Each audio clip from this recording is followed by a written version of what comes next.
Na Fenda Rocha Rebecca Brown. Sumário. Introdução. Anos atrás, em 1980 para ser exata, depois de meses travando uma intensa batalha espiritual, o Senhor falou comigo, dizendo que desejava que eu entrasse em uma aliança com Ele.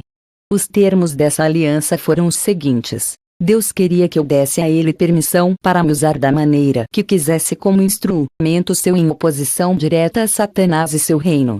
No entanto, o Senhor me disse que antes eu deveria calcular o preço, pois eu passaria por sofrimentos inimagináveis. Isso envolveria perder tudo o que eu tinha, abrir mão da minha carreira, da minha reputação, do meu lar e de tudo que eu amava. Ele disse que eu sofreria de forma física, emocional e espiritual. Porém, prometeu que nunca me deixaria nem me abandonaria e que, se eu decidisse entrar em aliança com Ele, receberia o privilégio de conhecer a Deus de uma maneira que jamais conheceria por outros meios. Ainda assim, se eu escolhesse não entrar nessa aliança com o Senhor, Ele me abençoaria e faria com que eu prosperasse enormemente em minha carreira médica, e que seria bastante famosa. No entanto, nunca chegaria a conhecê-lo tão intimamente quanto faria caso escolhesse a primeira opção. Fiquei angustiada com essa decisão por mais de 2 semanas. Mas 2 coisas me fizeram aceitar a primeira aliança proposta pelo Senhor. Primeiro foi o fato de que era tão agradecida por tudo que Jesus fizera por mim que não me sentia capaz de fazer nada que não fosse a principal vontade de Deus para mim. Segundo, eu tinha um desejo avassalador de conhecer a Deus da maneira mais íntima possível. Na verdade, meu desejo de conhecer a Deus estava acima de tudo. Não consigo explicar a fome que tinha naquela época, e que tenho até hoje, de conhecer o Senhor e de ter experiências pessoais com Ele. As revelações que recebi acerca de Deus e do seu reino e as experiências que tive diretamente com Ele são para mim mais valiosas que pedras preciosas. Quando me sinto só e desanimada, simplesmente tiro algum tempo para me lembrar de tudo que o Senhor revelou a mim. Penso em cada uma dessas experiências e fico contemplando-as da mesma maneira que faz alguém que toma em suas mãos uma joia preciosa, coloca-a contra a luz e admira-se com sua beleza. Neste livro, fui instruída pelo Senhor para compartilhar algumas dessas experiências e revelações que Ele me deu pessoalmente. Elas são como joias de alto valor que guardo em meu coração e que nunca havia antes compartilhado com ninguém. Agora, o Senhor me diz que devo compartilhá-las com você. O Senhor acaba de me mostrar que alguns de vocês irão desprezar as coisas escritas neste livro porque não as considerarão grandes ou gloriosas o bastante. Se isso ocorrer, é porque você de fato ainda não conhece a Deus. O próprio Senhor certa vez questionou, pois aqueles que desprezaram o dia das pequenas coisas terão grande alegria ao verem a pedra principal nas mãos de Zorobabel. Zacarias 4:10, e impressionante como esse nosso Deus, que é absolutamente ilimitado em sua grandeza e poder, e preocupa-se com os mínimos detalhes.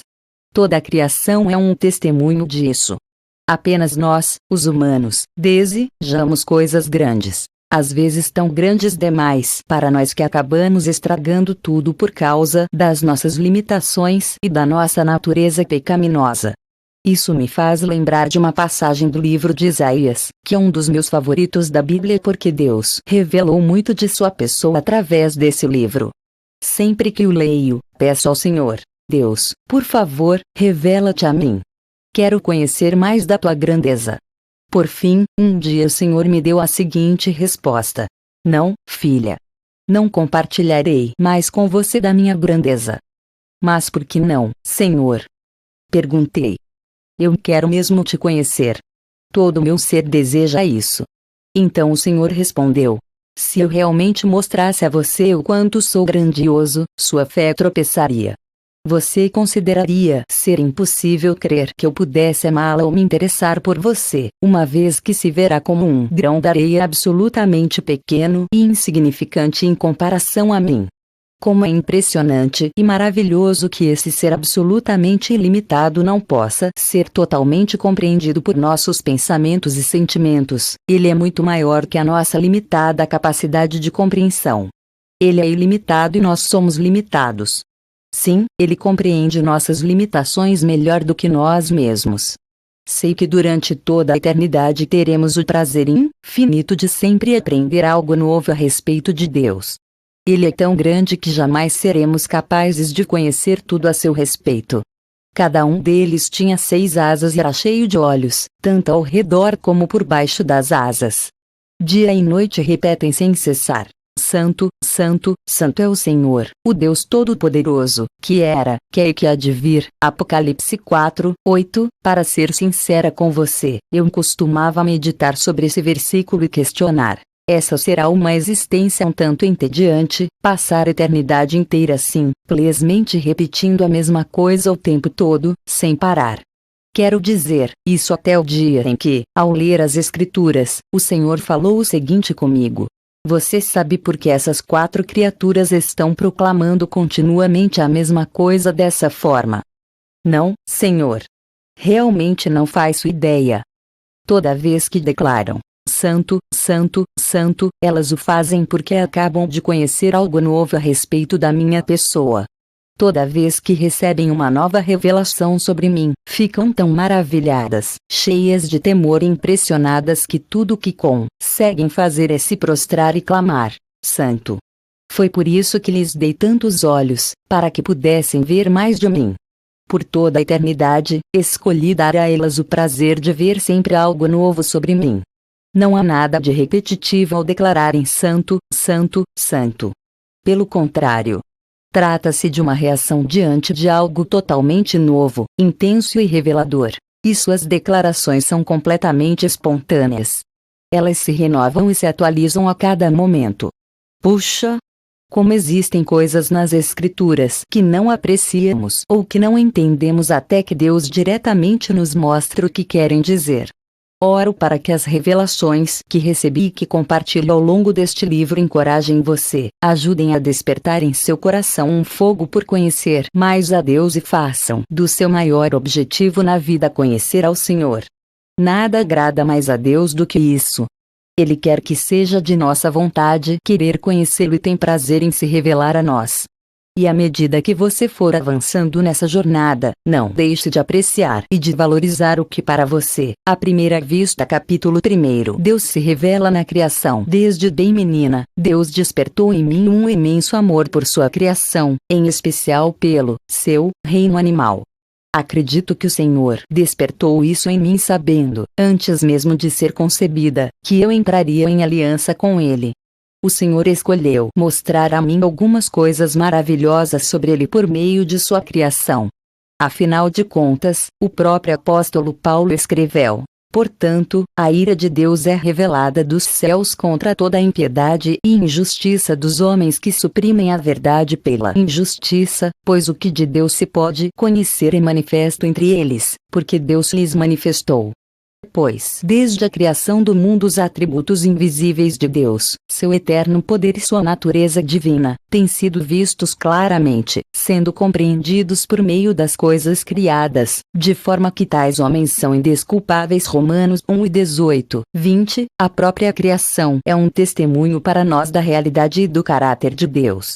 E por isso que toda a teoria da evolução fortemente ensinada nas escolas não passa de uma blasfêmia. A teoria da evolução busca desconsiderar por meio de provas a existência de Deus e tenta usar a própria criação para mostrar que não existe nenhum Criador. Se você tem permitido que seus filhos aprendam a teoria da evolução como uma verdade científica, não fique espantado quando eles se mostrarem rebeldes e se afastarem de Deus quando ficarem mais velhos. Isso se deve porque aprenderam ao longo dos anos de ensino que simplesmente Deus não existe. Acredito firmemente que alguém que não consegue apreciar com verdade as belezas indescritíveis da criação de Deus possui uma visão bastante atrofiada do Senhor. Você mora em uma cidade grande. Então tire algum tempo para sair do centro urbano e caminhar por uma região ainda não tocada pelo homem, bebendo da grandeza de Deus por meio da criação. Afaste-se das ofuscantes luzes da cidade à noite e contemple o panorama incrível das inúmeras estrelas presentes no céu. Ouça a melodia dos pássaros e dos insetos e pare para considerar as gigantescas árvores que, de maneira miraculosa, cresceram e têm se mantido firmes mesmo com os anos e as tempestades. Observe a beleza das flores e as borboletas criadas por Deus para viverem apenas breves períodos de tempo. Sinta a solidez das rochas que simplesmente resistem ano após ano, intocáveis diante das rápidas transformações realizadas pelo homem ao seu redor. Veja os ricos e complexos detalhes de tudo que existe na criação. As cidades são erguidas pelas mãos do homem, mas nada pode ser comparado à grandeza de Deus. Quando Deus disse, façamos o homem à nossa imagem, ele nos deu a capacidade de criar. O resto da criação é um reflexo da imagem de Deus, mas os humanos são únicos com a capacidade de criar. Os animais podem construir determinadas coisas, mas não são capazes de criar. Podem pensar e até solucionar alguns problemas, sendo todos capazes de amar, mas não de criar. Somente o ser humano pode criar. No entanto, há algo que os humanos não podem criar: a vida. Nenhuma criatura pode criar a vida. O Criador reservou esse direito somente a si. E é por isso que a vida é tão preciosa. Toda a vida flui indiretamente de Deus e precisa ser continuamente sustentada por Ele. O problema é que a maioria dos seres humanos se tornou extremamente centrada em si mesma e no que pode realizar, ignorando aquilo que não compreende e optando por ignorar o quanto Deus está tão intimamente envolvido com a criação. Até mesmo os cristãos costumam não apreciar ou valorizar a criação, pensando somente no que são capazes de fazer ou no que já fizeram. Costumamos pensar: Deus criou o mundo e o universo e tudo o que nele há, e agora está simplesmente assistindo para ver no que vai dar. Errado. Deus está de maneira contínua e íntima envolvido com toda a criação. E não somente isso, mas toda a criação reconhece o Criador, exceto os seres humanos. Deus me ensinou claramente essa lição anos atrás por meio de um incidente bastante surpreendente.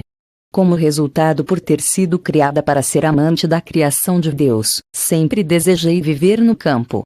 Sinto-me sufocada nas cidades, o tempo todo cercada de coisas feitas pelo homem.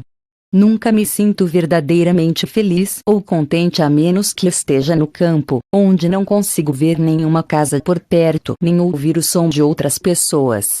Por isso, ao longo de toda a minha vida, sempre busquei viver em algum lugar cheio de paz no campo. Durante meus anos como residente de medicina, eram raros os momentos assim. Certo fim de semana, tive o privilégio de desfrutar de 3 dias de folga e, com enorme alegria, peguei meu amado gato siamês Chico, e saímos para o Parque Natural Mammoth Cave no estado americano de Kentucky, que ficava a algumas horas de carro de onde eu morava. O parque ficava em um belíssimo local entre as montanhas e eu fiquei hospedada em um hotel dentro do próprio parque. Pelas manhãs, em torno das 1, eu saía para caminhar pela floresta e nunca colocava uma coleira no Chico, pois ele costumava andar bem ao meu lado onde quer que fôssemos. Fizemos uma longa caminhada floresta adentro e, por fim, chegamos ao topo de um penhasco do qual dava para ter uma vista extraordinária do vale. Abaixo, bem longe, havia um rio que cortava todo o vale. Vi uma grande pedra na qual pude me sentar para descansar e desfrutar da paisagem. O Chico pulou para se aconchegar em meu colo, ronronando, enquanto eu acariciava seu pelo sedoso. A luz do sol penetrava pelas folhas verdes das árvores e os pássaros estavam ocupados com seus afazeres, alguns cantando alegremente. Eu estava longe demais de qualquer trilha, então não havia ninguém por perto que pudesse ser visto ou ouvido. De repente, Chico pulou do meu colo, afastou-se um pouquinho do meu lado e começou a correr em círculo, olhando para cima e ronronando o mais alto que podia. Ao mesmo tempo, toda a criatura que havia na floresta começou a fazer a mesma coisa. Todo pássaro começou a gorjear e a cantar. Todo inseto emitia som que conseguia produzir e todos os insetos noturnos e sapos entraram no coral de ruídos. O fato de que as criaturas noturnas estavam emitindo sons no meio do dia me deixou assustada. Não havia certamente nenhuma brisa, mas todas as árvores começaram a balançar e a se agitar juntas, emitindo um leve sussurro. O barulho era tão alto que chegava a doer meus ouvidos. Fiquei com tanto medo e me levantei imediatamente, com a intenção de pegar o Chico e correr de volta para o hotel. Ao fazer isso, perguntei ao senhor: o que está acontecendo, meu Deus? Imediatamente, uma voz bastante triste, mas ao mesmo tempo clara e gentil, me respondeu: filha, não tenha medo. Estou bem aqui ao seu lado. O Chico está se esfregando nas minhas pernas, como fazem os gatos. Fiquei chocada ao perceber que era o próprio Jesus falando comigo. Ele continuou: entenda que toda a criação reconhece e me presta louvores, menos a raça humana.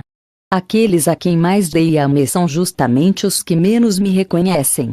Havia um profundo tom de tristeza em sua voz, o que me fez voltar para a rocha como se tivesse levado a um soco e me derramar em lágrimas. Ó, Senhor! Sinto tanto! Disse chorando. Eu lamento tanto, meu Senhor! Quase que imediatamente o Senhor se retirou e então, em questão de segundos, todo o barulho da floresta desapareceu, voltando aos ruídos comuns feitos durante o dia. Enquanto estava sentada ali naquela pedra, atônita pela revelação que acabara de receber, o Espírito Santo começou a trazer os seguintes versículos à minha mente. Quando ele já estava perto da descida do Monte das Oliveiras, toda a multidão dos discípulos começou a louvar a Deus alegremente e em alta voz, por todos os milagres que tinham visto. Exclamavam: bendito é o Rei que vem em nome do Senhor. Barra inversa, paz no céu e glória nas alturas.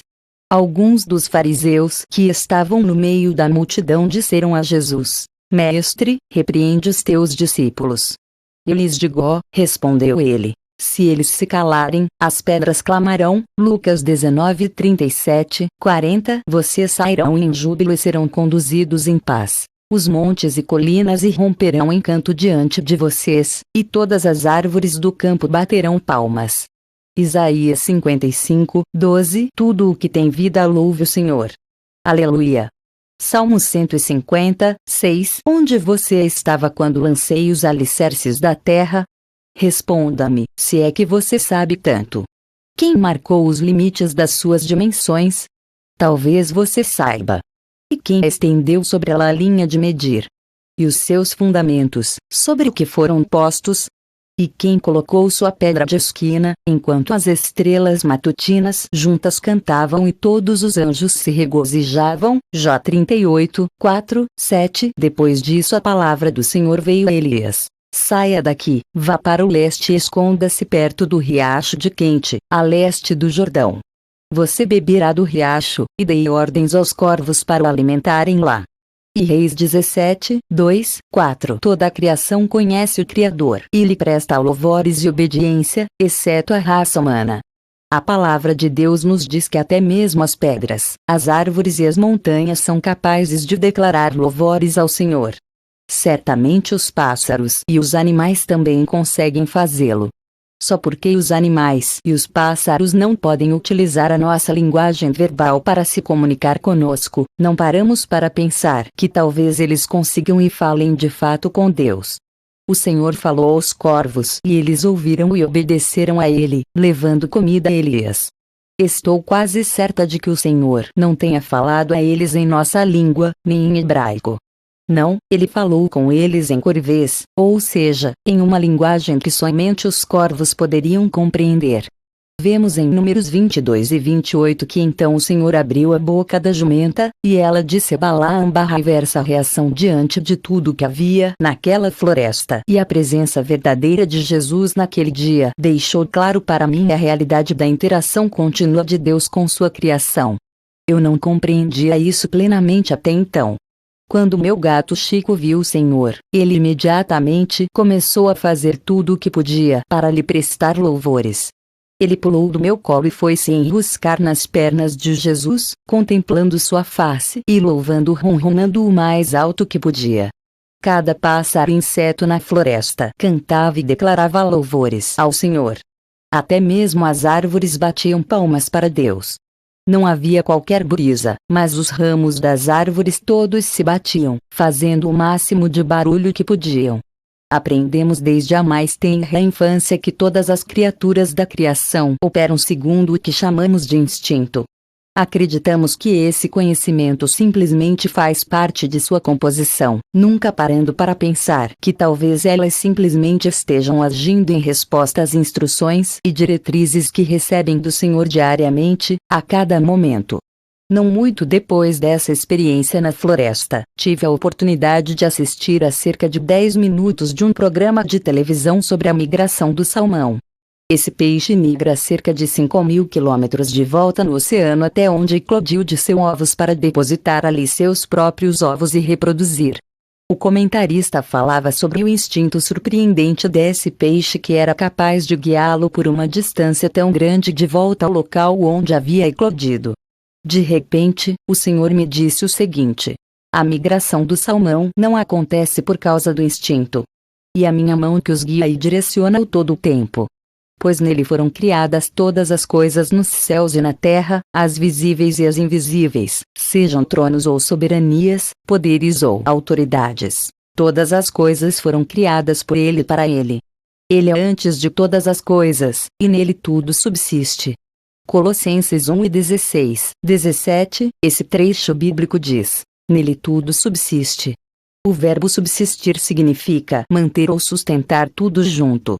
Significa que há um contínuo fluxo de poder de Jesus para tudo o que faz parte da criação.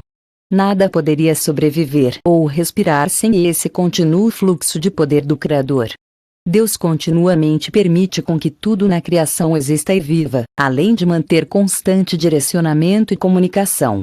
Somente a humanidade rompeu essa comunicação e deixou de receber direcionamento direto do Criador por causa do pecado. Os pássaros, os peixes e as borboletas, por exemplo, migram milhares de quilômetros através do direcionamento direto do Senhor. Como os pássaros poderiam saber quando sair e migrar para climas mais quentes antes mesmo do inverno chegar? Isso acontece porque Deus lhes indica o momento em que devem partir. Como poderiam saber para que direção voar? Só mesmo pela mão direcionadora de Deus. O que mantém o Sol, a Lua e as estrelas em seus devidos lugares e se movimentando em suas respectivas órbitas? Somente o contínuo fluxo do poder de Deus. Jesus não estava falando de maneira simbólica, mas literalmente, quando disse: observem as aves do céu, não semeiam nem colhem nem armazenam em celeiros. Contudo, o Pai Celestial as alimenta. Não têm vocês muito mais valor do que elas? Mateus 6:26, e outra vez ele falou: não se vendem 2 pardais por uma moedinha. Contudo, nenhum deles cai no chão sem o consentimento do Pai de vocês. Mateus 10:29, Deus constantemente monitora o que acontece aqui na terra. Ele observa o tempo todo cada um dos pássaros que existe. Nenhum deles cai no chão e morre até que o Senhor decida que chegou o momento disso acontecer. Imagine o quanto seria terrível para Deus se toda a sua perfeita criação estivesse sob a maldição do pecado. Ele criou cada um dos animais e dos pássaros em amor. Cada um deles vive sob o amor de Deus e o Senhor ama intensamente todo animal, pássaro, árvore e borboleta porque tudo foi criado a partir do seu imenso amor. Como seria terrível para Deus se eles passassem a viver somente para matar e comer uns aos outros quando, na verdade, foram criados para viver em um relacionamento harmonioso entre si. Porém, a mais linda e perfeita criação de Deus, a humanidade, criada inteiramente em amor, acabou sendo separada do Senhor e lançada em terríveis violência e sofrimento por causa do pecado. Sim, Satanás odeia os seres humanos, mas acima de tudo odeia Deus. Em seu ódio vicioso do Senhor, Satanás queria de alguma maneira atingir e entristecer a Deus, e conseguiu. Ele despedaçou o coração de Deus ao trazer o pecado para o mundo e assim ser capaz de sujeitar tudo na criação que o Senhor tanto ama a tamanhas agressões e sofrimentos. Não há dor maior do que ver alguém ou algo que você ama sofrendo. Os seres humanos experimentam essa terrível dor quando são obrigados a ver um filho amado ou alguém que amam morrer de câncer ou por alguma outra tragédia. Pense no quanto Deus deve sofrer todos os dias. Ele passa pelo enorme sofrimento de ver cada um dos maravilhosos animais, pássaros e pessoas que ele criou com tanto amor, e os quais tanto ama, afastados entre si e enfrentando tanto sofrimento. O coração de Deus chora constantemente por toda a criação. Foi por isso que Jesus se dispôs a vir à Terra, adentrar plenamente a criação e passar por tamanho sofrimento para fornecer a salvação e a redenção a toda a criação. As Escrituras nos dizem que toda a criação geme junta, ansiando pela redenção e restauração finais, pelo tempo em que tudo será restaurado como era antes. Romanos 8:19, 23. E por isso que as Escrituras dizem que Deus sujeitou todos os animais, pássaros e tudo mais na criação ao terrível sofrimento por causa do pecado. Deus tinha a esperança de que um dia esse sofrimento terminaria e tudo seria outra vez restaurado à sua perfeita vida de amor. Deus se referia a si mesmo quando perguntou o seguinte a Jó: quem dá alimento aos corvos quando os seus filhotes clamam a Deus e vagueiam por falta de comida? Jó 38, 41. Muitas escrituras nos mostram o quanto o Senhor se envolve com sua criação. Eis um trecho a seguir. Aleluia! Como é bom cantar louvores ao nosso Deus! Como é agradável e próprio louvá-lo! O Senhor edifica Jerusalém. Ele reúne os exilados de Israel. Só Ele cura os de coração quebrantado e cuida das suas feridas. Ele determina o número de estrelas e chama a cada uma pelo nome. Grande é o nosso soberano e tremendo é o seu poder. É impossível medir o seu entendimento. O Senhor sustém o oprimido, mas lança por terra o ímpio. Cantem ao Senhor com ações de graças. Ao som da harpa façam música para o nosso Deus. Ele cobre o céu de nuvens, concede chuvas à terra e faz crescer a relva nas colinas. Ele dá alimento aos animais e aos filhotes dos corvos quando gritam de fome. Não é a força do cavalo que lhe dá satisfação, nem é a agilidade do homem que lhe agrada. O Senhor se agrada dos que o temem, dos que colocam sua esperança no seu amor leal. Exalte o Senhor, ó Jerusalém. Louve o seu Deus, ó Sião, pois ele reforçou as trancas de suas portas e abençoou o seu povo, que lá habita. É ele que mantém as suas fronteiras em segurança e que a supre do melhor do trigo. Ele envia sua ordem à terra, e sua palavra corre veloz. Faz cair a neve como lã, e espalha a geada como cinza. Faz cair o gelo como se fosse pedra. Quem pode suportar o seu frio? Ele envia sua palavra, e o gelo derrete. Envia o seu sopro, e as águas tornam a correr. Salmo 147, 18. Toda a criação se comunica com Deus. Ele fala a linguagem de cada criatura e com tudo na criação, com os animais, os pássaros, os insetos, os peixes e até mesmo as árvores, a grama e as flores. Ele se comunica com todos de uma maneira que somente eles conseguem compreender. Não há nenhum detalhe na criação que seja pequeno demais para deixar de receber a total atenção de Deus. E, por sua vez, todas as criaturas conhecem e prestam louvores a seu Criador. Foi isso que experimentei naquele dia na floresta, quando Deus veio e ficou ao meu lado. Tratou-se apenas de um breve vislumbre do verdadeiro relacionamento de amor que flui entre Deus e sua criação. Esse louvor oriundo da criação a Deus ocorre ao nosso redor todos os dias, mesmo que não tenhamos consciência disso. Nunca paramos para ouvir tais louvores porque estamos o tempo todo correndo, atarefados com nossas vidas cheias de ocupações e preocupados somente com nossos interesses egoístas. Fico abismada quando paro para meditar sobre o incrível fato de que Deus se comunica com tudo na criação e com a realidade de que Ele está continuamente sustentando tudo pelo seu poder.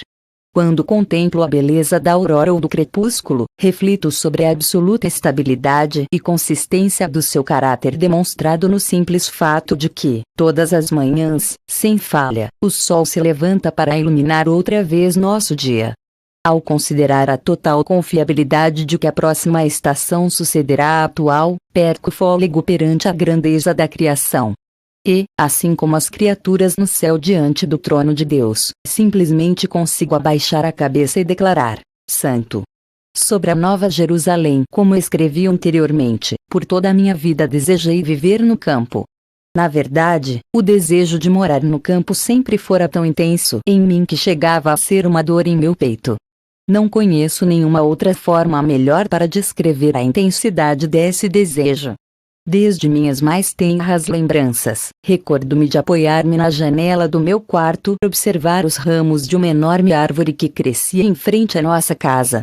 Eu ficava horas imaginando que estava em algum local isolado no campo e não na cidade. Eu nunca olhava para baixo porque, assim que o fizesse, imediatamente veria a rua e os carros na frente da nossa casa e nas dos vizinhos. Depois, quando tinha cerca de 4 ou 5 anos, passava todo minuto que podia em nosso quintal subindo em uma das 3 grandes árvores que havia ali. Eu passava horas sentada nos troncos, contemplando os pássaros e olhando as nuvens no céu. Também nunca olhava para baixo, porque isso evaporaria a fantasia de que eu me encontrava no campo. Um pouco mais velha, adorava ler e passava todo o tempo que podia sentada em uma daquelas 3 árvores lendo algum livro. Meu pai parecia compreender essa enorme necessidade que eu sentia, pois todos os sábados pela manhã, se não estivesse chovendo, ele costumava levar todos nós para dar um passeio de carro pelo campo. Pegávamos frutas das árvores, nadávamos e pescávamos nos rios. Bem, na verdade, somente meu pai e meu irmão pescavam. Até hoje sou incapaz de colocar uma minhoca em um anzol, tadinha. E, na única vez em que consegui pescar um peixe, chorei horas e horas por causa do pobrezinho, pois tinha consciência de que o anzol havia ferido sua boca. Então meu pai simplesmente desistiu da ideia de me ensinar a pescar. Eu preferia aproveitar o tempo explorando trilhas, nadando em riachos ou ouvindo os pássaros cantar. Durante a semana, mal podia esperar por aqueles sábados no campo. Assim que aprendi a dirigir, ia com frequência a parques estaduais da região e passava horas percorrendo trilhas nas florestas. Ao longo de toda a vida, sempre que tinha algum dia de folga, eu logo corria para o campo. Nunca compreendi exatamente que desejo era aquele de ir para o campo até que, por fim, certo dia, anos atrás, o Senhor falou comigo sobre isso, sendo um esclarecimento que eu vinha experimentando por toda a vida. Eu e Daniel recebemos a visita de um jovem casal que passou uma noite em nossa casa e, na manhã seguinte, antes de partirem, ficamos um tempinho conversando sobre o céu. Depois que foram embora, saí para caminhar com uma tê de coleira, então falei o seguinte ao Senhor: Pai, espero que o Senhor me perdoe, mas preciso ser sincera. Realmente não quero viver nessa Nova Jerusalém. Sei que deve ser muito bonita, mas é uma cidade. Será que o Senhor poderia criar alguma morada para mim debaixo de uma árvore em algum campo aí no céu? Logo percebi que o Senhor estava rindo. Filha, não consegue entender por que se sente dessa maneira. Não, pai. Não compreendo mesmo por que me sinto desse jeito. Esse desejo que tenho de viver no campo é tão forte que chega a doer. Por que o Senhor me criou assim? A resposta me surpreendeu. A beleza da criação intocada é a mais pura manifestação de mim que você tem disponível aí na terra. Mas garanto a você que, quando chegar ao céu e estiver na minha presença, esse seu desejo será plenamente satisfeito. Criei você com um desejo intenso de estar em minha presença e é isso que faz com que você se sinta continuamente atraída pelo campo. Eu nunca havia pensado dessa maneira. As Escrituras nos dizem: Amados, nunca procurem vingar-se, mas deixem com Deus a ira, pois está escrito: Minha é a vingança, eu retribuirei, diz o Senhor. Ao contrário, se o seu inimigo tiver fome, dê-lhe de comer. Se tiver sede, dê-lhe de beber. Fazendo isso, você amontoará brasas vivas sobre a cabeça dele. Romanos 1:19-20. Deus se revela na criação. Em trechos bíblicos poderosos nos quais o Senhor se descreve, ele frequentemente faz uso da criação para isso. Uma das partes mais maravilhosas da criação em que Deus faz isso é no livro de Jó, capítulos 38 e 39. Você quer conhecer e experimentar a Deus? Então vá para alguma região do campo isolada de pessoas, estradas, carros ou prédios. Sente-se calmamente e pare para ouvir. Escute e beba da beleza, da glória e da paz da manifestação de Deus. Olhe para cima em uma noite de céu claro e você verá infinitas estrelas e a assombrosa Via Láctea. Peça a Deus para abrir seus olhos e ouvidos para ver e ouvir ao Senhor, pois Ele habita e se manifesta em sua criação. Capítulo 1. Encontros com anjos. Deus é amor e tudo que Ele criou é capaz de amar. Os anjos são espíritos criados por Deus, que possuem inteligência, personalidade, emoções e livre-arbítrio, assim como nós. Não costumamos parar para pensar sobre o fato de que eles também possuem o amor de Deus incutido dentro de si. Hebreus 1:14 nos diz que os anjos são todos espíritos ministradores, enviados para servir aqueles que hão de herdar a salvação. Houve um período em minha vida em que Deus me deu o enorme privilégio de ter encontros e dialogar com os anjos em forma física. Os anjos são criaturas lindas e maravilhosas que refletem a glória de Deus de maneira surpreendente.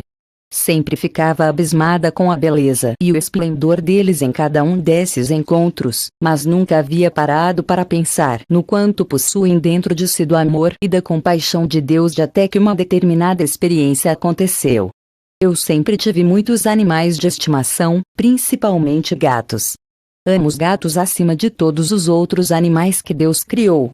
Quando me tornei profundamente envolvida com batalha espiritual, a segurança dos meus animais se tornou uma grande preocupação para mim e passava um bom tempo orando a Deus a respeito disso. Certo dia, o Senhor me permitiu ter um encontro com Benjamin, o anjo que recebera a atribuição de cuidar e proteger meus animais. Benjamin me disse que aquela era sua primeira atribuição aqui na terra e que antes ele apenas exerce a função de escriba no céu. Para minha surpresa, ele me disse que os anjos podem fazer solicitações a Deus quanto às suas atribuições.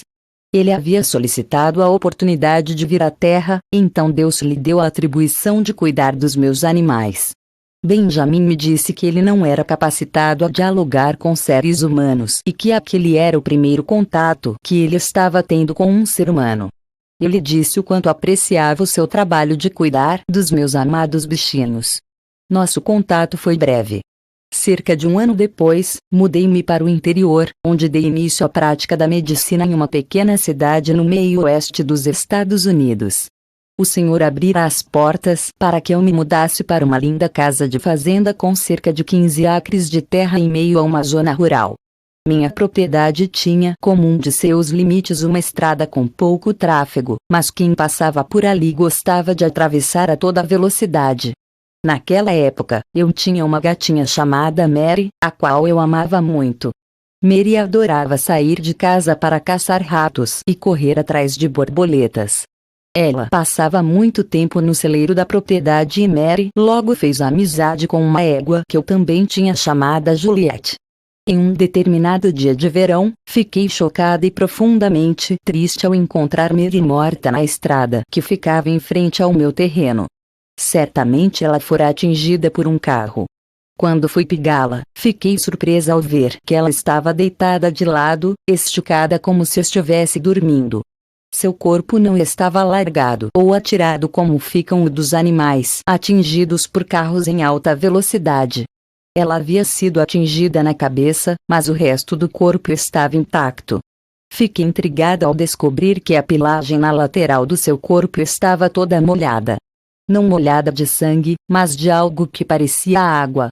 Ao pegá-la, vi que o chão onde ela estava se encontrava totalmente seco, assim como o pelo em suas outras partes do corpo. Não conseguia entender por que somente o pelo da lateral estava molhado. Derramei muitas lágrimas enquanto cavava um buraco para que pudesse enterrá-la, mas, ao mesmo tempo, ficava me perguntando por que seu pelo estava molhado em apenas um lugar específico. Não havia qualquer ferimento que justificasse aquilo. À tarde da noite, ao me preparar para dormir, Joshua, meu principal anjo da guarda, apareceu para mim. Disse que Benjamin desejava falar comigo, caso eu permitisse. Claro que eu queria falar com ele. Joshua me disse que Benjamin estava se sentindo muito mal com a morte de Mary. Logo Benjamin apareceu. Realmente ele parecia bastante aflito. Oh, eu lamento tanto. Ele me disse. Eu estava na outra extremidade da sua propriedade resgatando um outro gato seu de uma situação de dificuldade quando percebi que Mary estava na estrada. Não consegui chegar a tempo de impedir que ela fosse atingida pelo carro. Sei o quanto você a amava e realmente lamento muitíssimo que ela tenha morrido. Oh, Benjamin, Respondi: não precisa se sentir desse jeito. Eu sei que você não é Deus. Você é apenas uma criatura, assim como eu. Você não é infinito e não pode estar em dois lugares ao mesmo tempo. Certamente sei que o Senhor tinha uma boa razão para permitir que isso acontecesse, ou ele o teria avisado a tempo de salvar Mary, ou então enviar a outro anjo para ajudá-la. Afinal de contas, Jesus nos disse que nenhum pássaro cai no chão sem ser da vontade do Pai.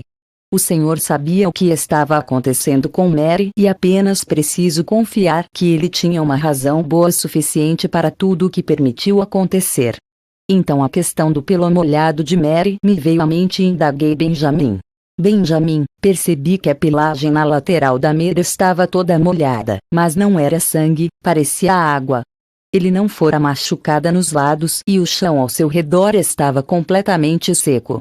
Você sabe o que fez com que o pelo dela se molhasse? Não consigo parar de pensar nisso. Benjamin assentiu com a cabeça, dizendo: sim, eu sei. Eu peguei a Mary da estrada e a coloquei sobre a grama. Fiquei muito arrasado com a morte dela, pois sabia o que quanto isso deixaria você triste, e simplesmente apoiei meu rosto sobre o corpo dela e comecei a chorar. Minhas lágrimas deixaram seu pelo molhado. Ela havia morrido momentos antes de você chegar em casa e não deu tempo do pelo secar. Chorei muito por sua causa e pelo sofrimento que a morte dela causaria a você. Fiquei chocada.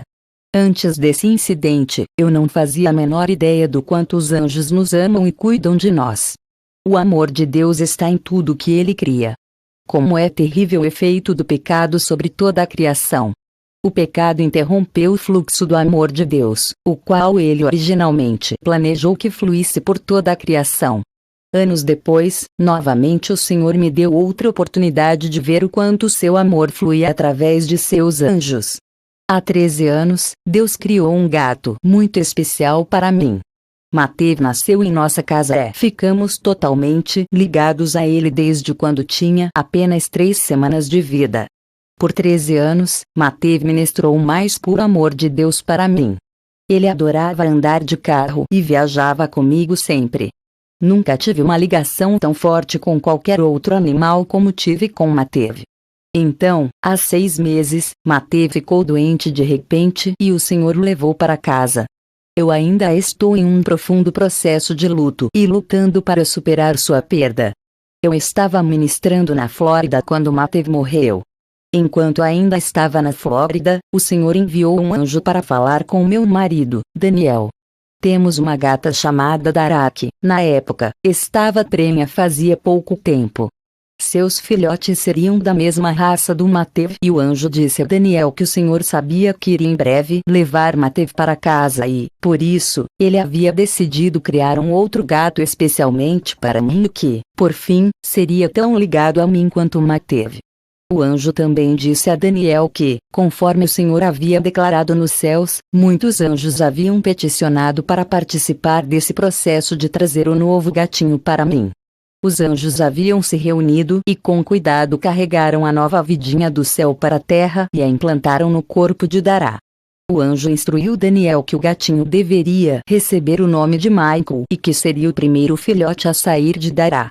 Enquanto eu voltava para a casa da Flórida, uma das piores viagens da minha vida, levando o corpinho do meu amado Matev comigo para enterrá-lo, de repente o Senhor rompeu meu sofrimento e falou comigo de maneira bastante clara.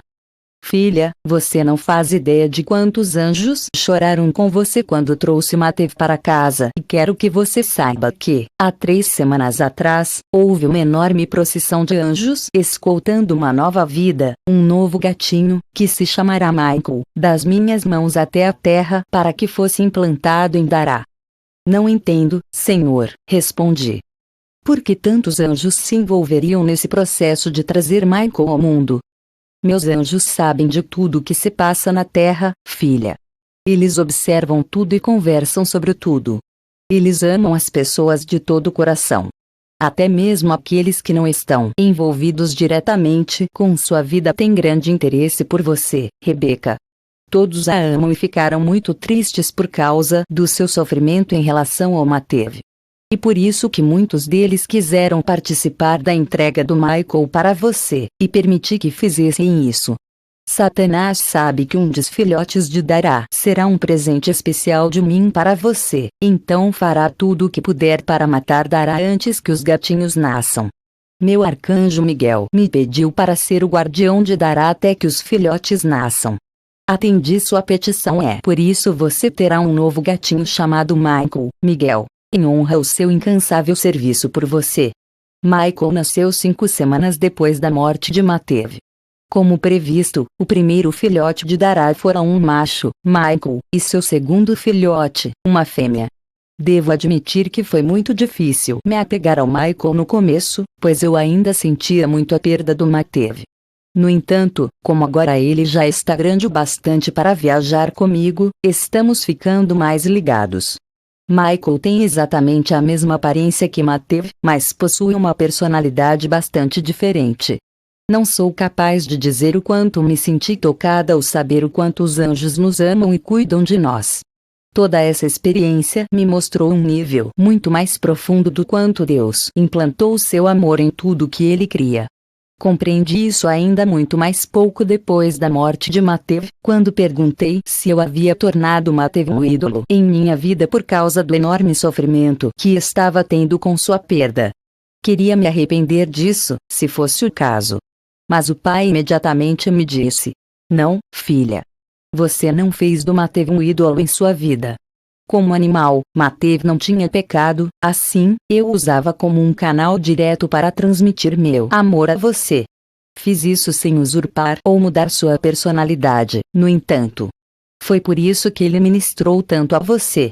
Os seres humanos não podem ministrar meu amor puro dessa maneira por causa da terrível influência do pecado em suas vidas. Eles somente podem ministrar esse tipo de amor durante um breve período de tempo, mas são incapazes de fazer isso de maneira consistente ou por muito tempo, pois o pecado neles interrompe esse fluir, por mais que tentem. Somente quando tudo aqui na Terra chegar ao fim e vocês estiverem vivendo em um novo céu e em uma nova terra é que meu amor poderá novamente fluir livremente por toda a criação. Sua mente simplesmente não é capaz de conceber o quanto tudo será maravilhoso até que esteja totalmente liberta do pecado e não reste mais qualquer partícula de pecado em toda a criação. Isso não acontecerá até Apocalipse 21, depois que o apóstolo João viu o novo céu e a nova terra, como diz a palavra de Deus. Ele enxugará dos seus olhos toda lágrima. Não haverá mais morte, nem tristeza, nem choro, nem dor, pois a antiga ordem já passou. Apocalipse 21, 4, capítulo 3. Mais encontros com anjos. A qual dos anjos Deus alguma vez disse: barra inversa, senta-te à minha direita, até que eu faça dos teus inimigos um estrado para os teus pés? Os anjos não são, todos eles, espíritos ministradores enviados para servir aqueles que hão de herdar a salvação. Hebreus 1 e 13, 14. Acredito que nada nos traga de forma tão impactante a realidade de Deus do que de repente ver e experimentar o mundo espiritual invisível. Há inúmeros relatos ao longo da Bíblia de pessoas que tiveram encontros com anjos e conversaram com eles. A palavra de Deus nos diz que o Senhor nunca muda, que Ele é o mesmo ontem, hoje e eternamente. Os anjos estão tão ocupados hoje quanto estava durante os tempos bíblicos e Deus continua enviando seus anjos para falar com as pessoas da mesma forma que fazia antes. Precisamos aceitar toda a Escritura, não somente determinadas partes dela. Os anjos são criaturas poderosas e possuem um poder e uma beleza acima de qualquer outra criatura de Deus no plano físico terrestre. Como os anjos não têm pecado, são capazes de refletir a glória de Deus com grande poder. Encontrei um anjo pela primeira vez durante as 8 intensas semanas de batalha espiritual contra os demônios em Elaine antes de ela alcançar sua libertação final. Escrevi sobre essa batalha em meu primeiro livro, Ele veio para libertar os cativos. Para que eu aprendesse acerca do mundo espiritual, o Senhor permitiu que diversos demônios se manifestassem fisicamente para tentar me matar. Eram monstros horrendos. Eu me sentia completamente só em meio a toda aquela batalha e, para ser sincera, vivia em um estado de completo terror. Certa noite, logo depois de um demônio se manifestar fisicamente e tentar me matar, fiquei sentada no sofá da minha sala de estar tremendo e chorando. Eu estava aterrada e apavorada. Clamava que o Senhor me ajudasse, pois me sentia completamente sozinha e não tinha a quem buscar ajuda ou conselho. Sentada ali, de repente percebi que a sala se encheu com uma linda luz azul. Olhei para cima e vi um esplêndido ser todo vestido de branco. Imediatamente ele levantou sua mão esquerda e me cumprimentou de maneira formal. Tenho uma mensagem para você do Deus Altíssimo. Coloquei-me de pé e gritei. Pode parar. Quem é você? Sou Miguel, ele respondeu. Sim, mas um demônio poderia muito bem dizer isso. Como posso saber que você não é um demônio disfarçado de anjo de luz? Quem é seu mestre, a quem você serve? Não quis dar bandeira, mas fiquei bastante impressionada com a pureza que vi em seus profundos olhos azuis. Sentia uma enorme sensação de purificação e santidade em sua presença, mas tinha muito receio de ser enganada por algum demônio vil. Ele sorriu e balançou a cabeça. Muito bem, ele disse. Sirva Jesus Cristo de Nazaré, que é Deus Supremo. Ele é meu Senhor e Mestre. Sou um dos seus anjos. Não creio que um demônio ousaria declarar isso. Eu o encarei atônita durante alguns instantes e, hesitante, falei. Bem, você disse que seu nome é Miguel. Você é ponto. O Miguel. Ege sorriu e disse. Sim, sou o arcanjo Miguel descrito na palavra de Deus. Mas, espera um instante, o que você está fazendo aqui? Quero dizer, não sou assim tão importante para que você venha até mim. Você não deveria estar do outro lado do mundo protegendo Israel ou algo assim? Habito fora do tempo e do espaço, como você sabe, ele respondeu. É meu privilégio ir onde Deus me enviar. Ele mandou que eu viesse aqui com uma mensagem. Miguel era um ser esplendoroso. Ele tinha pelo menos 2 metros de altura e irradiava uma linda luz. Tinha pele bronzeada e profundos olhos azuis, que também reluzentes. Seu cabelo era dourado e estava todo vestido de branco, com uma espada pendurada e um cinto de ouro em sua cintura. Tinha sandálias douradas em seus pés e era bastante musculoso. Era perceptível que ele emanava um poder incrível. Tudo bem. Qual é a mensagem? Você deve vencer o medo ou Satanás irá matá-la. Ao dizer isso, ele puxou a espada do seu invólucro e apontou em minha direção. De repente, seu semblante se tornou sério. Pulei para trás de medo, ignorando o que ele pretendia fazer. Com uma voz bastante austera, ele disse: Você, demônio de medo, deixa e saia dela agora mesmo antes que eu enfie minha espada em você. Então senti subitamente um enorme peso saindo de minhas costas. Olhei para ele atônita e logo minha mente foi iluminada.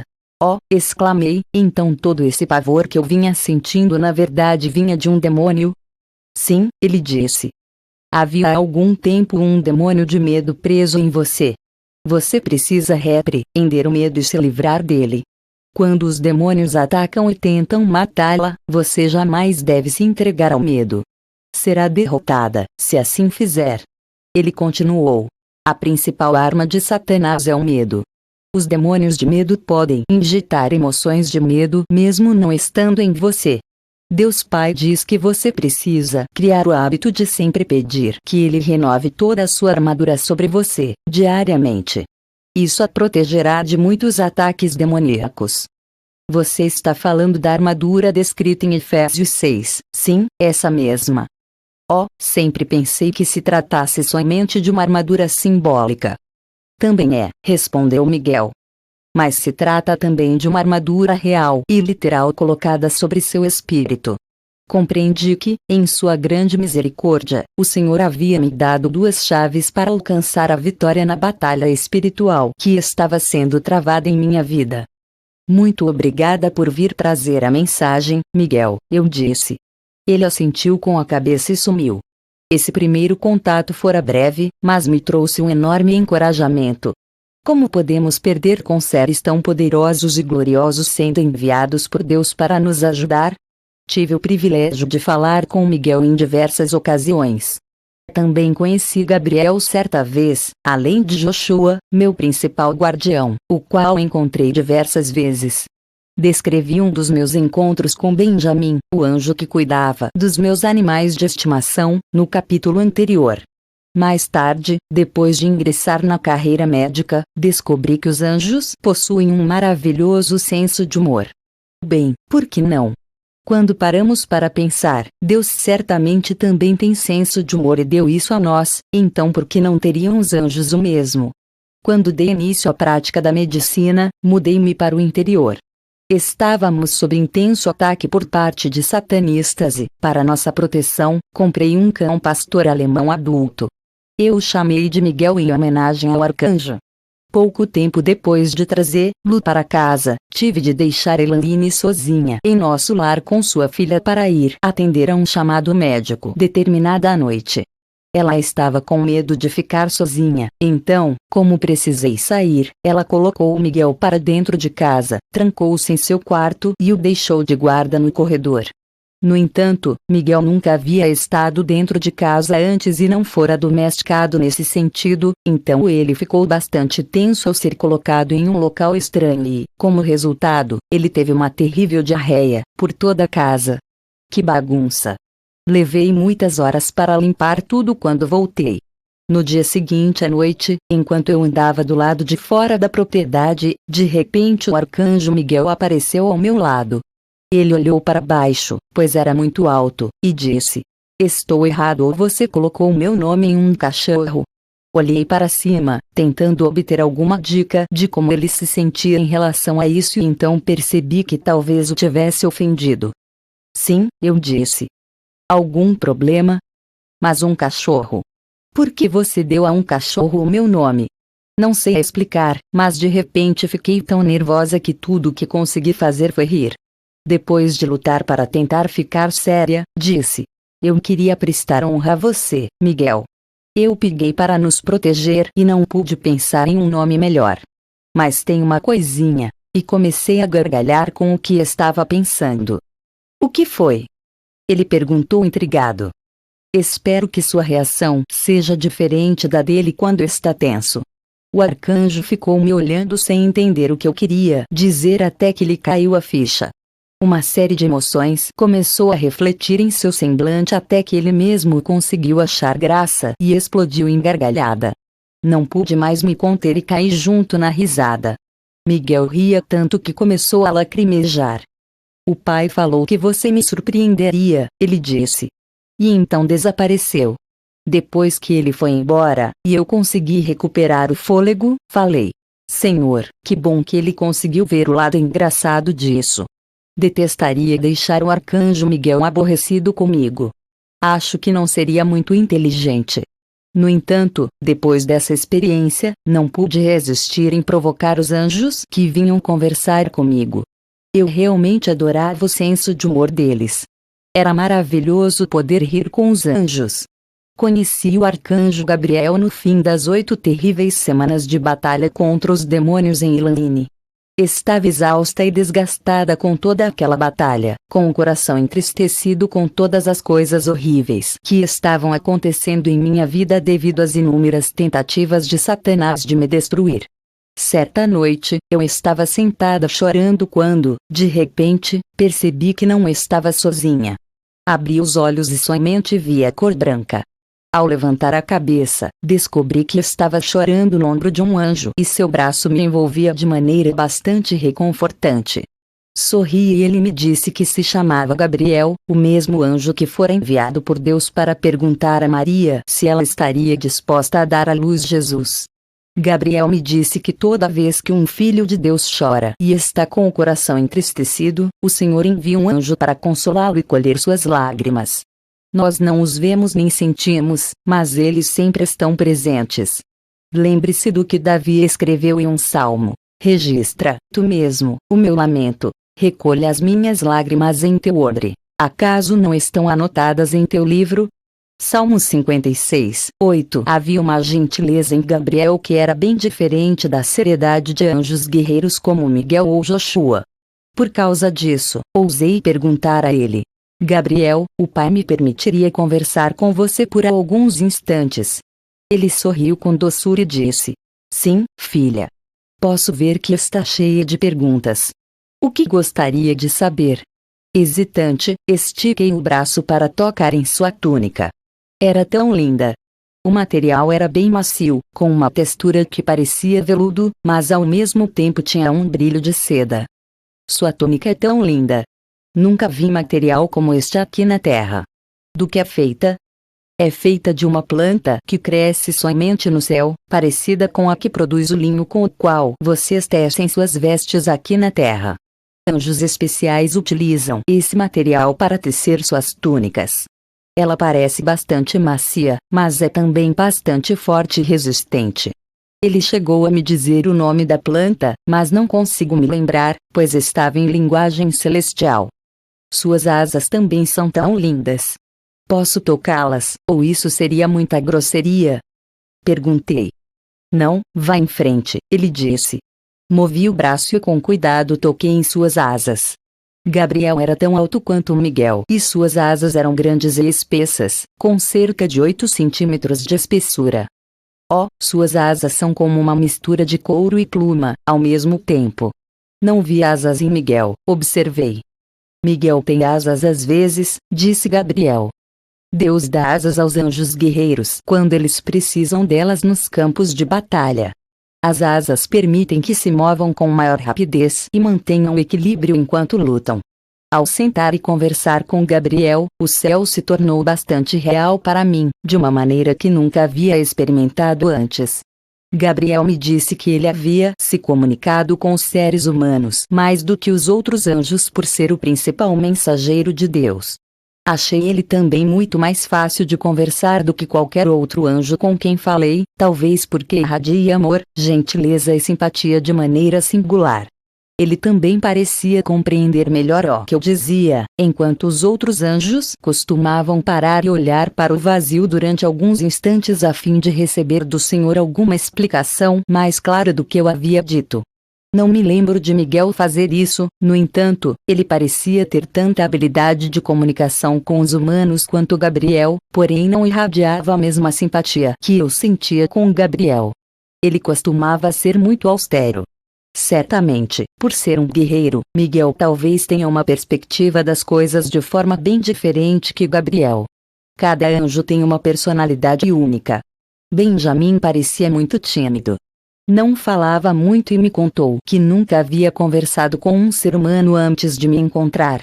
Um dos anjos me disse que no momento em que um bebê nasce, Deus faz um anúncio no céu do que aquela criança se tornará e que papel ela desempenhará no reino de Deus.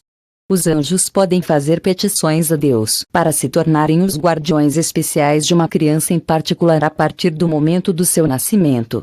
Saiba que seu anjo da guarda tem um amor e interesse muito especial por você. Ele mesmo deve ter pedido a Deus para protegê-lo e não simplesmente receber a tal atribuição da parte do Senhor. Certo dia, durante a época em que atuava como médica, Miguel apareceu para mim em minha cozinha. Ele se sentou em uma cadeira na mesa da copa e disse: O pai diz que posso responder as perguntas que você quiser fazer. Você está sempre cheia de perguntas. Que oportunidade! Avidamente puxei uma cadeira e me sentei em frente a ele à mesa. Muito bem. Fico lisonjeada. Antes de tudo, diga-me uma coisa.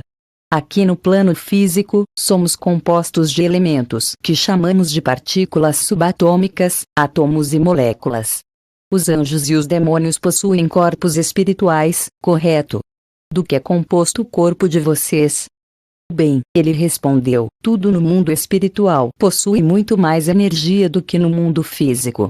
O famoso cientista de vocês, Albert Einstein, estava correto quando afirmou que se você acelerar a matéria física na velocidade da luz, ela se transforma em pura energia. Deus é pura energia. Toda energia provém de Deus. Tudo no mundo físico possui uma determinada quantidade de energia.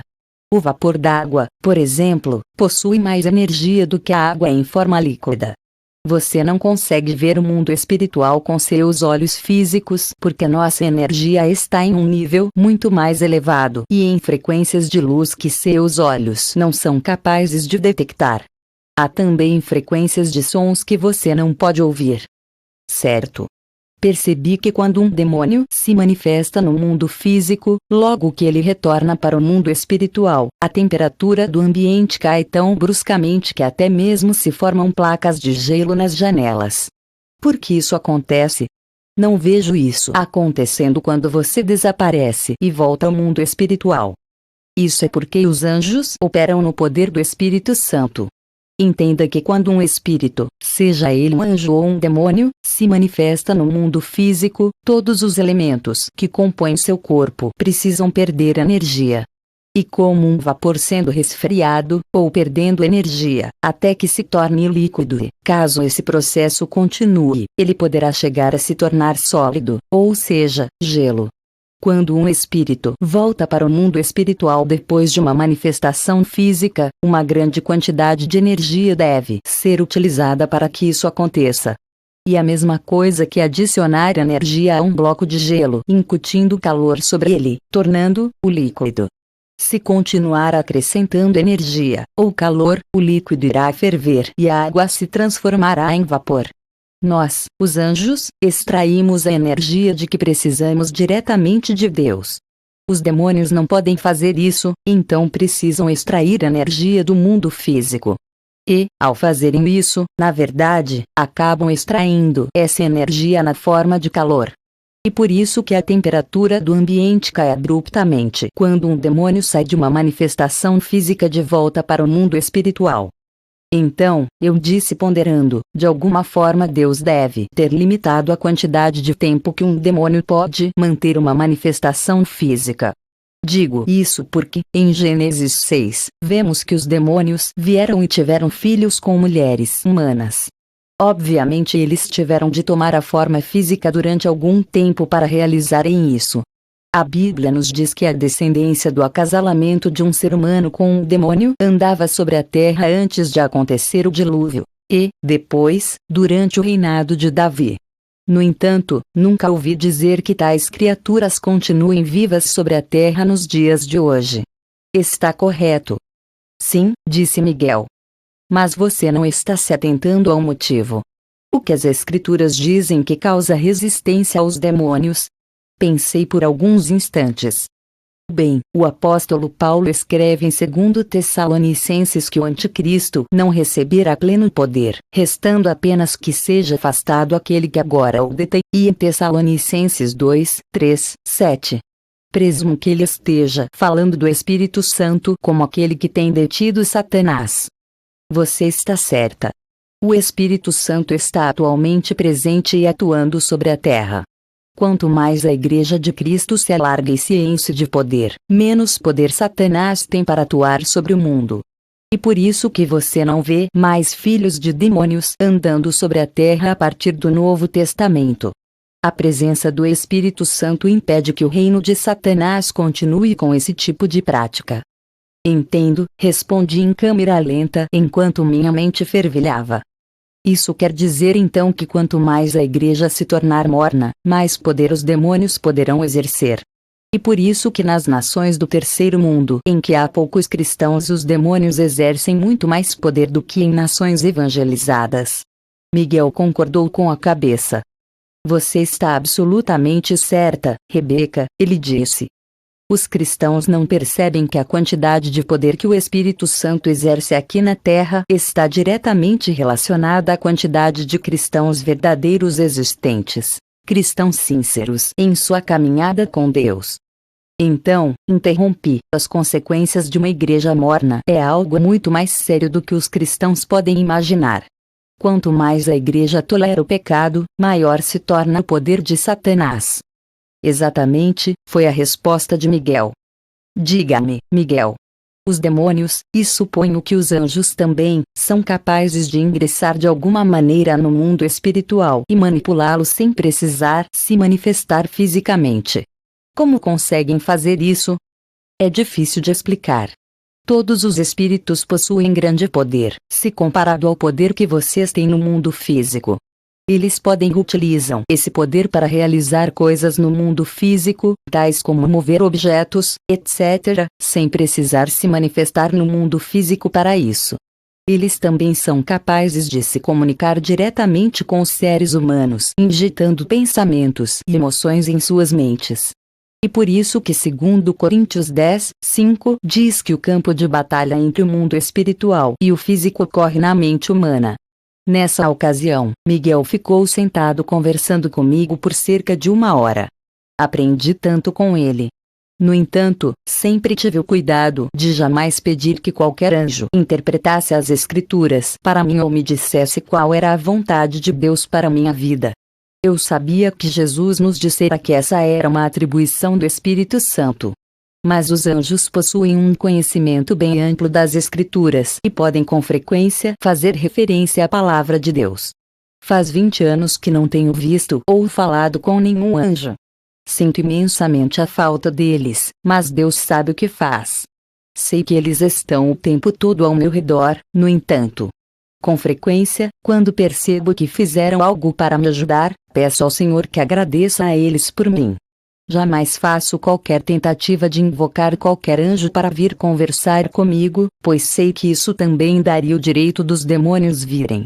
Deus ordena que vivamos pela fé e não há sinais visíveis na fé, Hebreus 1:11. Agradeço a Deus pelo privilégio incrível de ter visto e falado com anjos durante um período da minha vida. O próprio Deus se dedicou bastante à criação dos anjos, assim como fez com tudo na criação em que vivemos. Lembro-me de que, quando tinha apenas 5 anos de idade, apareci com catapora na escola. A professora percebeu imediatamente e me levou para a enfermaria. A enfermeira da escola confirmou o diagnóstico e me encaminhou para casa, dispensando-me das aulas por todo o resto da semana, na tentativa de impedir que outras crianças pegassem a doença. Eu morava a cerca de 3 quadras da escola e eu e meu irmão sempre íamos e voltávamos da escola caminhando juntos. Meu irmão era 2 anos mais velho que eu e, até então, eu nunca havia voltado da escola sozinha. Por ser ainda bem pequena, eu somente andava na rua na companhia dele. Esse incidente ocorreu durante o dia e claramente me lembro da enfermeira correr comigo para fora do prédio da escola e me advertir a ir direto para casa. Eu me sentia muito mal e assustada, pois achava que deveria ter feito algo de muito errado para ser expulsa da escola de maneira tão abrupta. Lembro-me de estar em pé em frente à escola em uma esquina, com a rua bastante movimentada, e tremendo de medo com a ideia de voltar para casa andando sozinha. De repente, um cão preto e enorme apareceu do meu lado. Lembro-me de que parecia um labrador retriever preto. Como eu amava os animais, imediatamente abri os braços e o abracei em volta do pescoço, chorando sobre seu pelo. O cão ficou parado, pacientemente esperando que minhas lágrimas fossem interrompidas. Então ele me indicou que deveríamos atravessar a rua. Caminhei bem próximo ao cão, com meus dedos cravados no pelo macio que ficava em suas costas. Caminhamos assim até chegarmos em minha casa e, assim que atravessei a porta da frente, o cão desapareceu. Minha mãe ficou surpresa ao me ver e ainda mais zangada por me ver chegando sozinha no meio do dia. Ela não podia acreditar que a enfermeira da escola havia mandado uma menininha de 5 anos voltar sozinha para casa, andando desacompanhada por cerca de 3 quarteirões. Contei a minha mãe sobre o cachorro maravilhoso que havia me acompanhado até em casa e, quando ela espiou pela janela para tentar vê-lo, não encontrou nada. Minha mãe me disse que aquele cão deveria ser na verdade um anjo. Anos mais tarde, durante uma das minhas conversas com o arcanjo Miguel, questionei a ele sobre esse episódio. Ele riu e me disse que aquele cachorro na realidade era ele. Deus sabia que você amava os animais e que você não teria medo de um cachorro. Fui enviado para proteger você em sua volta para casa, uma vez que Satanás queria se aproveitar da situação para enviar alguém para matar você. Certifiquei-me de que você chegasse em casa em segurança. A não ser por esse, todos os outros anjos que tive o privilégio de ver tinham corpos na forma humana, e eram todos homens. No entanto, os anjos podem tomar qualquer forma em suas manifestações físicas aqui na Terra. Os anjos podem aparecer em qualquer forma. É por isso que as Escrituras dizem: seja constante o amor fraternal. Não se esqueçam da hospitalidade. Foi praticando é que, sem o saber, alguns acolheram anjos. Hebreus 13, 2, capítulo 4. O céu. Também tive o privilégio de ser arrebatada ao céu em diversas ocasiões. O céu é um lugar sem pecado e, por isso, as características de Deus são claramente visíveis em tudo lá. Aqui na Terra, as consequências do pecado velam a manifestação de Deus através da criação. Quando uso a palavra céu, refiro-me tanto à Nova Jerusalém quanto à Nova Terra. O apóstolo João escreveu: então vi novos céus e nova terra, pois o primeiro céu e a primeira terra tinham passado, e o mar já não existia. Vi a cidade santa, a Nova Jerusalém, que descia dos céus, da parte de Deus, preparada como uma noiva adornada para o seu marido. Apocalipse 21, 2. O Senhor me disse que a nova terra será muito maior do que a nossa terra atual e que a Nova Jerusalém será a capital da nova terra. Poderemos entrar e sair da Nova Jerusalém e muitos terão moradas tanto em Nova Jerusalém quanto na nova terra. Lembre-se do que dizem as Escrituras. As 12 portas eram 12 pérolas, cada porta feita de uma única pérola. A rua principal da cidade era de ouro puro, como vidro transparente. Não vi templo algum na cidade, pois o Senhor Deus Todo-Poderoso e o Cordeiro são o seu templo. A cidade não precisa de sol nem de lua para brilharem sobre ela, pois a glória de Deus a ilumina, e o Cordeiro é a sua candeia. As nações andarão em sua luz, e os reis da terra lhe trarão a sua glória. Suas portas jamais se fecharão de dia, pois ali não haverá noite. A glória e a honra das nações lhe serão trazidas. Nela jamais entrará algo impuro, nem ninguém que pratique o que é vergonhoso ou enganoso, mas unicamente aqueles cujos nomes estão escritos no livro da vida do Cordeiro. Apocalipse 21 e 21, a Bíblia diz que as nações andarão em sua luz barra inversa, ou seja, andaremos sobre a nova terra sob a luz da Nova Jerusalém.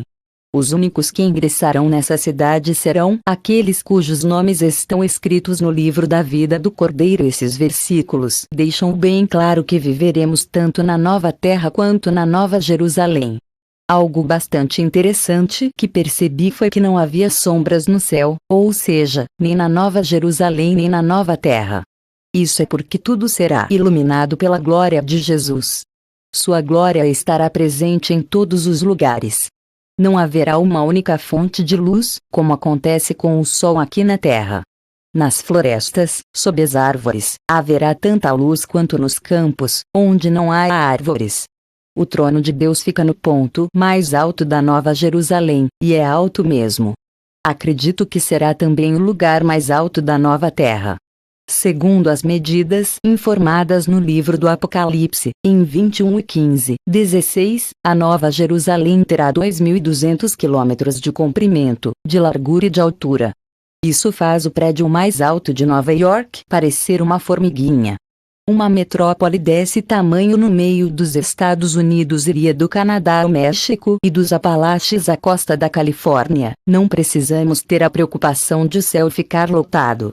O nível solo da cidade terá aproximadamente 3,2 milhões de quilômetros 2, o que é 40 vezes maior que a Inglaterra e 15 mil vezes maior do que Londres.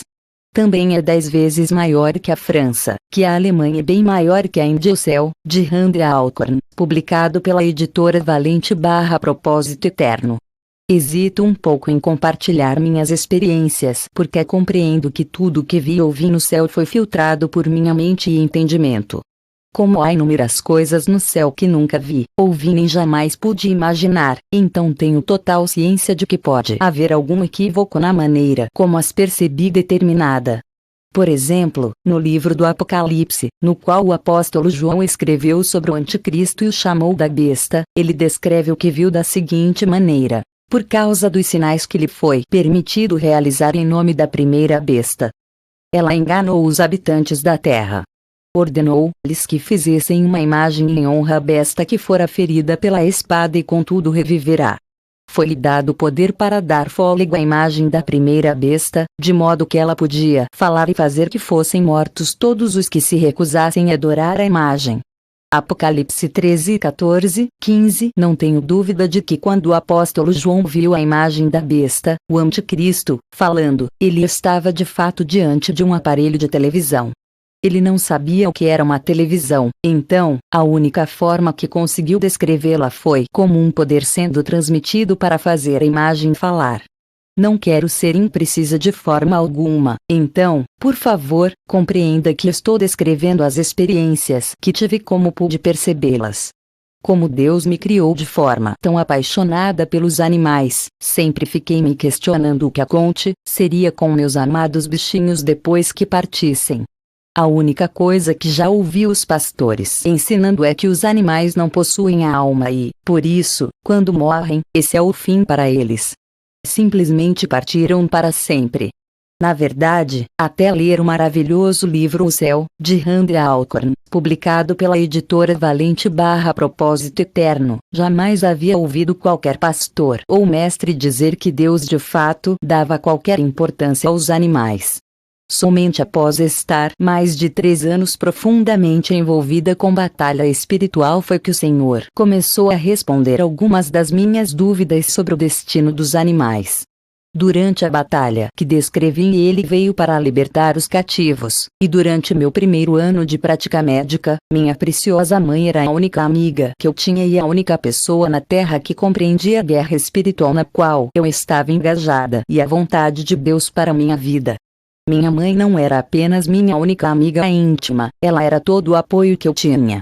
Ela trabalhava como recepcionista em meu consultório e exercia um ministério maravilhoso com todos os pacientes, orando por cada um deles. Meus pacientes a amavam. Certo dia, o Senhor falou comigo de forma bastante clara, dizendo: Satanás pediu para mim a vida da sua mãe. Ele afirma que, se sua mãe morrer, você não continuará me servindo. No entanto, como você tem sido uma serva fiel, darei a você uma escolha. Devo provar que Satanás está errado ou permito que sua mãe continue vivendo? Como sou grata por ter sido treinada na escolha de Deus. Pai, respondi, não possuo sabedoria para tomar essa decisão. O Senhor sabe que minha mãe é a única amiga que tenho e o único apoio que recebo em meio a toda essa batalha. Somente ela neste mundo é capaz de compreender a mim e ao teu chamado para minha vida, então rogo ao Senhor que tome essa decisão por mim. Por favor, faça o que for te trazer mais glória e o que for melhor para minha mãe. Muito bem, o Senhor imediatamente respondeu. Levarei sua mãe para casa daqui a exatamente 2 semanas. Não conte a ninguém sobre isso. Meu coração ficou despedaçado. Em pranto, disse: tudo o que eu peço é que Satanás não tenha qualquer participação na morte da minha mãe. Por favor, não permita que ele a toque de forma alguma. Tua petição será atendida, respondeu o Senhor com firmeza. Dali a 2 semanas seria o dia de Natal. Minha mãe era uma saudável senhora de 75 anos e eu iria passar aquele Natal na casa dos meus pais. Preparei o jantar para eles e dei à minha mãe presentes de Natal que sabia que ela jamais usaria. Foi somente pelo poder de Deus que consegui suportar aquele dia. À tarde da noite, depois do jantar, o Senhor me disse que eu devia ir para casa, que ficava a 45 minutos de carro da residência dos meus pais. Ao entrar em casa, o telefone começou a tocar. Era meu pai dizendo que, assim que saí da casa deles, minha mãe teve um forte ataque cardíaco e que agora se encontrava na UTI de um hospital especializado em doenças do coração. Imediatamente dei meia volta e dirigi até o hospital. Mais tarde, sentada ao lado do meu pai na sala de espera, uma enfermeira veio e nos disse que ela queria nos ver. Entramos no quarto onde ela estava e imediatamente vi uma enorme mudança nela. Seu rosto estava brilhando. Não sou capaz de descrever aquilo. Então ela falou a meu pai e a mim: Jesus está aqui neste lugar. Ele está em pé ao lado da minha cama e disse que me daria uma escolha. Eu poderia ir para a casa celestial com ele ou ele poderia me curar para que eu voltasse para casa com vocês ainda pela manhã. Então ela ficou com um semblante sério, virou-se para o meu pai e disse: Querido, sei o que significo para você. Tivemos um casamento maravilhoso e amo você de todo o coração, mas agora que vi Jesus, quero estar com ele. No entanto, não quero ser egoísta. Sei o quanto seria difícil para você se eu partisse. Você quer que eu fique? Foi então que tive o privilégio de testemunhar a mais verdadeira expressão de amor que já vi. Meu pai pegou a mão da minha mãe e disse: Querida, você sabe que eu a amo mais do que tudo neste mundo. Não quero ser empecilho para você de forma alguma. Sei que estar com Jesus é muito melhor do que estar aqui. Você não está sendo egoísta. Vá em frente. Estarei com você antes do que possa imaginar. Então minha mãe se virou para mim e disse: Filha, Jesus me mostrou o que significa em sua vida. Ele me revelou o ministério para o qual a chamou e como será um caminho difícil. Ele também me mostrou que sou o único apoio humano que você tem neste mundo. Você prefere que eu fique e auxilie em sua trajetória? Jorrando lágrimas, falei: Oh, não, mãe. O Senhor me disse, há 2 semanas, que levaria você para a casa celestial nesta noite. Vá em frente, quando eu houver acabado minha missão aqui embaixo, estarei junto a vocês dois. Está certo, ela disse. Então minha decisão está tomada. Irei para a casa do Pai esta noite. Não posso deixar de mencionar aqui que minha mãe era uma mulher muito feliz. Normalmente desejamos morrer quando nos sentimos infelizes, não o contrário. Ela tivera um casamento maravilhoso e gostava muito de trabalhar como recepcionista em meu consultório. Todos os meus pacientes eram loucos por ela, e era recíproco. No entanto, depois de ter um encontro revelador com Jesus, ela desejou de todo o coração estar com ele. Além disso, quero deixar claro que, aos olhos do homem, minha mãe era uma pessoa muito insignificante no reino de Deus. Ela não possuía carreira, ministério e, até onde eu saiba, nunca conduzira ninguém ao Senhor em toda a sua vida. Ainda assim, aos olhos de Jesus, ela era tão importante que ele mesmo veio visitá-la antes de sua morte. Receba isso. Você pode achar que não possui importância nenhuma, mas, aos olhos de Jesus Cristo, você é muito importante e merece sua atenção exclusiva. Você não estará sozinho na hora da morte, pois Jesus estará bem ao seu lado. Eu e meu pai voltamos para a sala de espera, com minha mãe ainda viva. Pouco tempo depois, o médico encarregado do hospital veio falar conosco. Minha mãe havia chamado a enfermeira e exigido que ela acordasse o médico para ir falar com ela. Entenda que minha mãe conhecia muito bem os procedimentos hospitalares porque eu também sou médica. Ela sabia que, quando seu coração parasse, o médico teria de fazer todo o possível para tentar reavivá-lo outra vez. Esse procedimento é conhecido como o código. Quando o médico foi vê-la, ela exigiu que ele escrevesse em seu prontuário uma ordem para que, quando seu coração parasse, ninguém chamasse o código ou fizesse qualquer tentativa de ressuscitá-la. Ela disse: Meu jovem, Jesus virá me levar esta noite para casa, então não quero que ninguém interfira nisso. O médico abismado veio e nos perguntou sobre a solicitação da minha mãe. Ele disse a meu pai que minha mãe tinha ótimas chances de sair dessa e que não se sentia capaz de escrever uma solicitação dessa sem o consentimento do meu pai. Papai lhe disse que havíamos conversado sobre isso com minha mãe e que havíamos concordado que ela poderia ir embora com Jesus para casa naquela noite. 2 horas depois, o Senhor levou minha mãe para casa de maneira bastante serena. Deus ainda tinha algumas coisas para me ensinar com a morte da minha mãe. A igreja a qual meus pais pertenciam considerava pecado uma mulher cortar o cabelo. O cabelo da minha mãe era tão comprido que batia nos joelhos. A casa funerária ligou para meu pai e lhes disse que não sabiam o que fazer com o cabelo da minha mãe e se alguém da família poderia ir até lá para arrumar o cabelo dela. Meu pai respondeu de prontidão: Oh, sim, não tem problema. Vou mandar minha filha até aí agora mesmo. Quando meu pai me comunicou o que queria que eu fizesse, fiquei no mínimo chocada. Não seria uma tarefa fácil arrumar o cabelo da minha mãe, mas fui mesmo assim porque sabia o que aquilo significava para meu pai. O local onde seu corpo estava deitado era bastante silencioso e isolado. Quando por fim consegui concluir a tarefa, ao me dirigir à porta para ir embora, de repente ouvi a voz da minha mãe. Eu reconheceria sua voz em qualquer lugar. Ela disse: "Oh, querida." Era assim que ela me chamava. Imediatamente olhei para cima, de onde vinha sua voz e, em um piscar de olhos, o Senhor abriu o véu entre o mundo espiritual e o físico. Vi minha mãe em pé de mãos dadas com Jesus. Ela estava com uma aparência bem diferente da que tinha aqui na terra, mas pude reconhecê-la de imediato. Ela estava jovem e linda, vestida com uma longa túnica branca e usava sandálias. Seu corpo terreno possuía cabelo bastante escuro, quase negro, mas em seu corpo glorificado ela tinha longos cabelos dourados. Ela estava tão contente que mal consegui me conter. Ela dançava alegremente na ponta dos pés, então esticou sua mão em direção ao seu corpo terreno e disse: "Obrigada por resolver essa questão em relação ao meu corpo antigo, filha, mas olhe só meu novo corpo."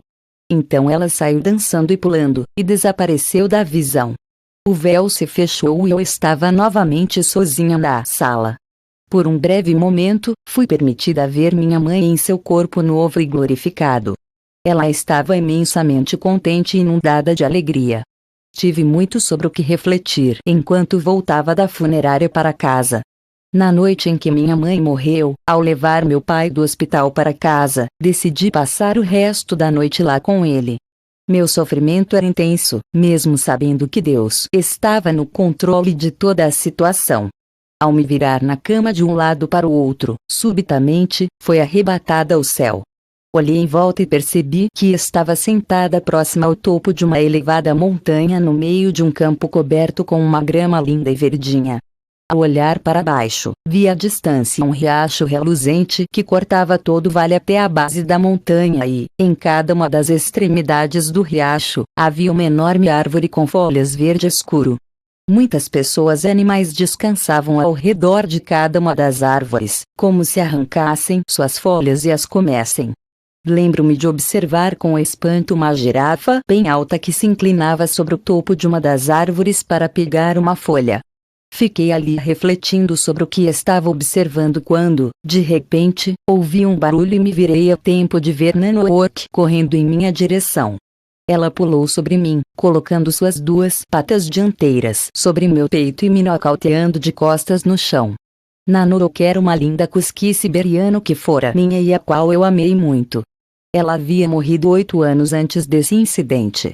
Eu a envolvi com meus braços e chorei de tanta alegria. O céu 73, Nanook. Como estou feliz em ver você. Estava esperando por você, ela respondeu. Nanook e eu nos sentamos lado a lado e conversamos de maneira tão natural e espontânea quanto eu e você podemos nos comunicar com outro ser humano. Nanook me disse que todos os meus bichinhos queridos estavam lá no céu esperando por mim. Foi uma enorme alegria ouvir isso. Deus sabia que isso seria de enorme conforto para mim durante aquele período de grande sofrimento. Ele não me tomou levando-me até sua presença na sala do trono, ou me mostrando as grandezas e maravilhas do céu. Deus simplesmente me deu a oportunidade de rolar na grama com minha amada cachorrinha, envolvê-la em meus braços e conversar com ela. Aquilo me confortou mais do que qualquer outra coisa na vida. Assim que minha visita chegou ao fim, eu lhe perguntei: Nanook, o que todas aquelas pessoas e animais ali embaixo estão fazendo perto das árvores? Parece que ficam arrancando as folhas e comendo. Sim, é isso mesmo. Aquelas são as 2 árvores da vida. Sempre que achamos necessário, simplesmente pegamos uma das folhas e comemos. Oh, não, Nanook, isso não é possível, exclamei. Há somente uma árvore da vida, é o que a Bíblia diz. Com toda sua simplicidade e doçura canina, ela me disse: Bem, nunca li a Bíblia, mas essas 2 árvores da vida estão ali bem antes de eu chegar aqui. Logo depois disso, voltei à Terra, sem poder aprofundar a discussão quanto a essa questão. Na manhã seguinte, assim que acordei, a primeira coisa que fiz foi pegar minha Bíblia e ler o livro do Apocalipse, no qual encontrei a seguinte passagem: Então o anjo me mostrou o rio da água da vida que, claro como cristal, fluía do trono de Deus e do Cordeiro, no meio da rua principal da cidade. De cada lado do rio estava a árvore da vida, que frutifica 12 vezes por ano, uma por mês. As folhas da árvore servem para a cura das nações. Apocalipse 22, 1, 2. Há uma árvore da vida de cada lado do rio barra inversa há mesmo duas árvores da vida. Somente uma delas é mencionada no Jardim do Éden no livro de Gênesis, mas é evidente que existem duas árvores da vida no céu. Eu aprenderá algo sobre a palavra de Deus durante minha visita ao céu. Isso me convenceu de que minha ida ao céu havia sido uma experiência real, não meramente um sonho ou alucinação. Eu havia mesmo visto minha cadela Nanook e conversado com ela.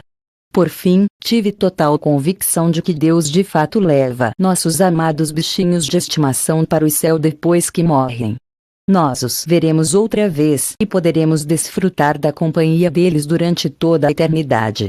Quanto mais estudo as Escrituras, mais evidências encontro de que Deus ama os animais e os considera extremamente importantes. Deus incluiu os animais em suas alianças com os seres humanos ao longo dos tempos.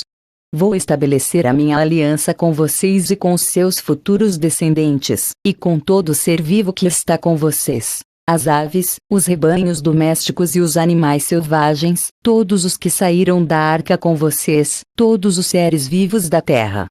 Estabeleço uma aliança com vocês. Nunca mais será ceifada nenhuma forma de vida pelas águas de um dilúvio. Nunca mais haverá dilúvio para destruir a terra.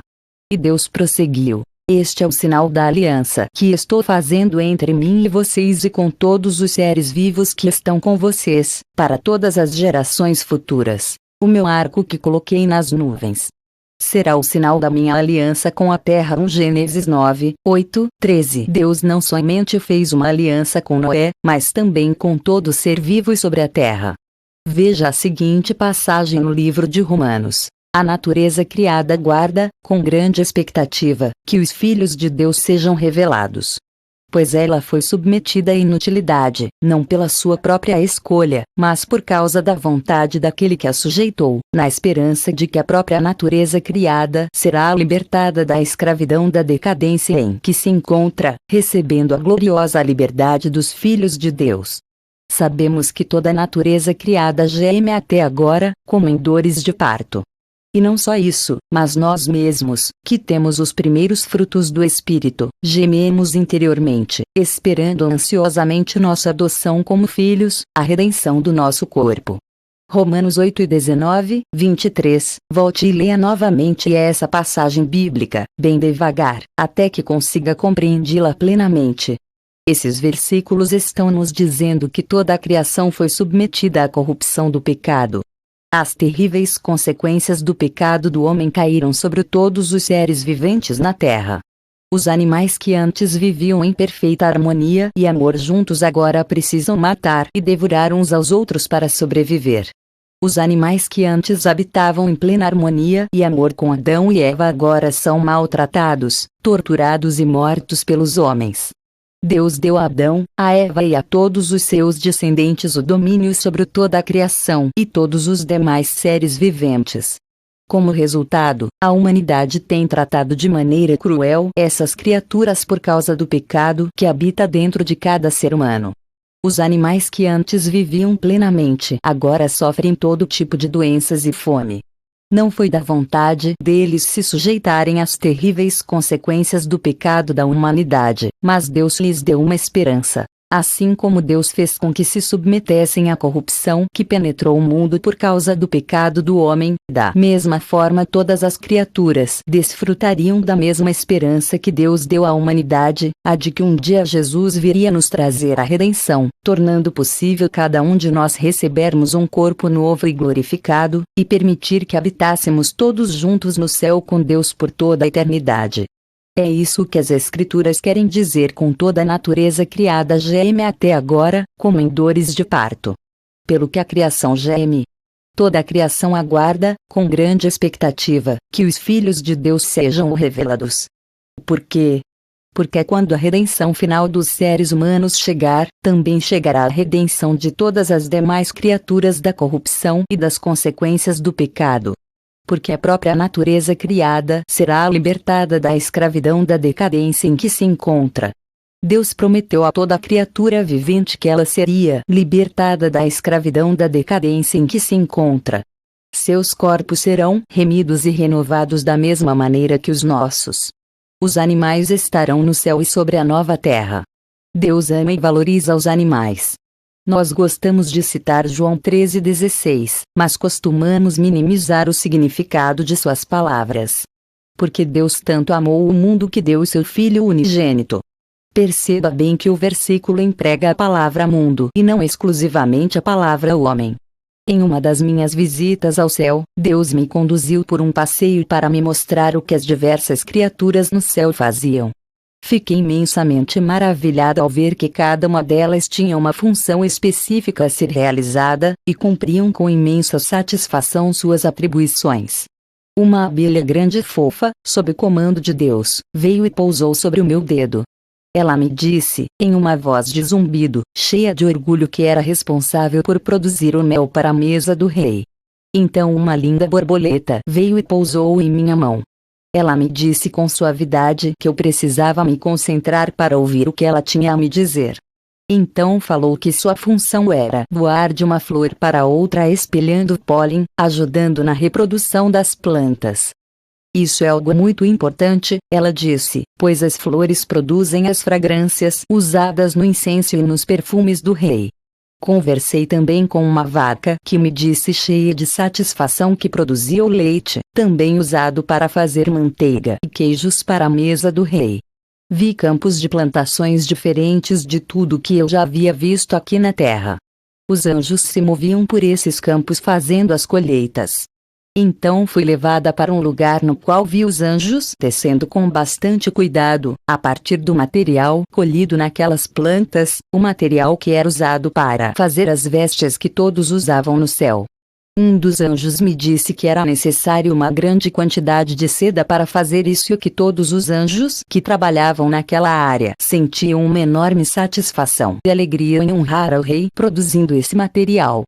Tive a oportunidade de conversar com diversos pássaros no céu que compartilharam comigo que sua função era produzir música e cantar louvores ao rei.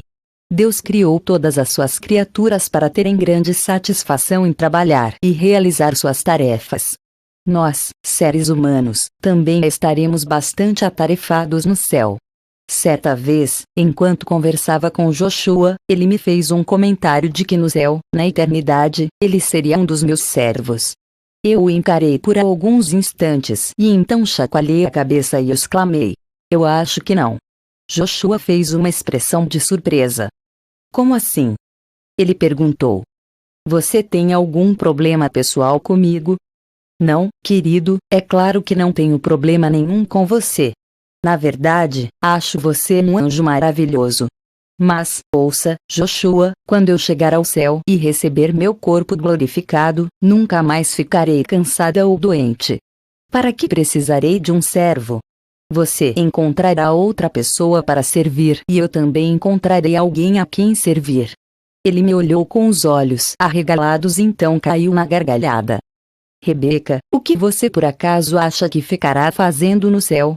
Acha que vai ficar sentada o dia todo em uma nuvem tocando uma harpa dourada? Bem, eu disse meio sem graça, não sei o que especificamente irei fazer no céu, Joshua. Sei que estaremos o tempo todo louvando a Deus, mas, além disso, não sei dizer. Bom, então deixe-me explicar algo a você, Rebeca. Você estará tão ocupada, mas tão ocupada no céu, que não demorará muito para pedir ao Pai toda a ajuda possível que puder receber. E logo depois de dizer isso, ele desapareceu. Era tão frustrante. Assim que um monte de dúvidas começou a surgir em minha cabeça, os anjos desapareciam. Joshua foi embora sem me dizer o que faríamos de fato no céu. Então me vi obrigada a procurar nas Escrituras a resposta para a minha pergunta. O que faríamos no céu durante toda a eternidade? Bom, isso é assunto para um livro inteiro. Foi tanta coisa que não tenho espaço para relatar aqui essas descobertas. As florestas no céu são muito mais bonitas do que sou capaz de descrever. As duas árvores da vida possuem folhas verdes escuras, mas as florestas que cobriam os vales tinham um caleidoscópio de cores. Havia árvores com folhas em todos os tons de verde que você é capaz de imaginar, mas também havia árvores de muitas outras cores diferentes.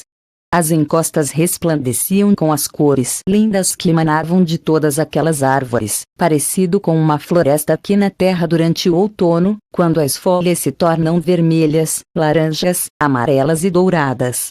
Mas, no céu, para você ter uma ideia, algumas folhas eram da mais pura cor de prata. Gosto de passar o pôr e o nascer do sol na presença do Senhor sempre que possível. Durante os 5 anos que morei no alto deserto da Califórnia, o que mais gostava era de contemplar esses dois momentos do dia. Recordo-me de certo dia, ao observar o panorama da mudança de cores durante o pôr do sol, ter dito ao Senhor: "Sabe, Pai, uma das coisas de que mais sentirei falta aqui na terra é da beleza do nascer e do pôr do sol." "Oh, não, filha," ele replicou. "Você não sentirá a menor falta disso. Entenda que minha glória, em torno do meu trono, se manifesta como um infinito panorama de mudança de cores, como milhões de nascer e pôr do sol ao mesmo tempo."